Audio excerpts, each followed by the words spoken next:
Hi everyone. I'm gonna try to do our next lesson, and I got it from another art teacher who's also doing like kind of quarantine-based projects, and she calls it drawing with shadows, and it's kind of cool. She focuses on plants, and then the overall idea is that you set up either a light or you use sunshine, and you cast a shadow onto a piece of paper, and then you trace the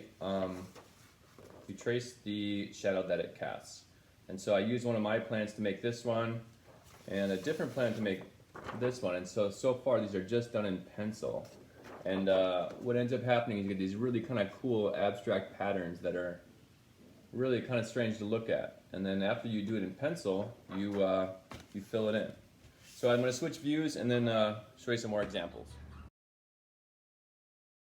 So here's my kind of funny bunny plant and another one in the background that my friend gave to me. So I have two different setups. Um, and I'll switch to like a time lapse of me kind of tracing over the shapes.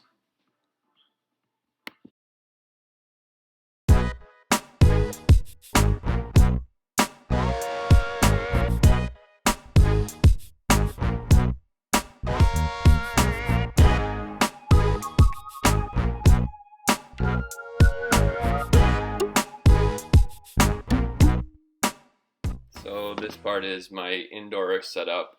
Um, in case you want to work at night or you don't have access to like outdoor space, you can just set up a flashlight with some various plants. If you don't have plants, maybe find some objects that cast some interesting shadows. So here's some kitchen utensils, some pencils, just some stuff I found lying around.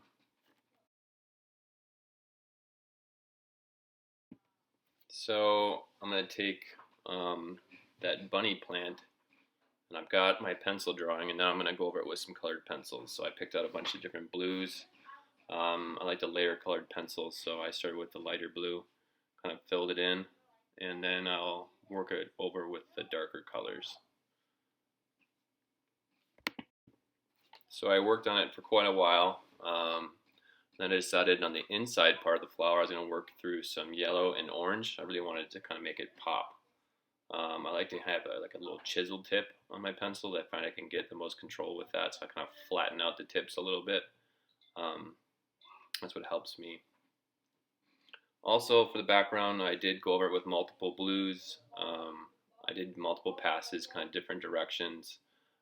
It's almost kind of like cross hatching. So usually I don't push too hard, like soft to medium pressure, and then just go over it, kind of crisscrossing different ways to try and flatten out that space. So I made one more example too. This was that other flower that I had outside. This one I went over with Sharpie on the outside, so I'm trying to make a different example. And then I decided to do these kind of like funky line fill-ins in all those spaces in the background. So this one, I'm not sure if I'm going to do color yet, but all right. So there is your next project. Like I said, I got it from another art teacher. I will post a link to her video too. She does a really good job explaining it. But I wanted to make my own example, so I figured I'd record it and kind of walk you through it.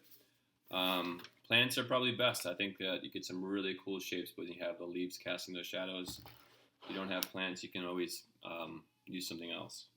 So I made three examples. One is kind of mixed media, pen, watercolor, Sharpie. I did one, I'm still not done yet, colored pencil that's turning out kind of cool. And then this one, again, is kind of more like optical marker and then pen in the background. So it is pretty open-ended as far as what you use. You can use basically any art materials that you have.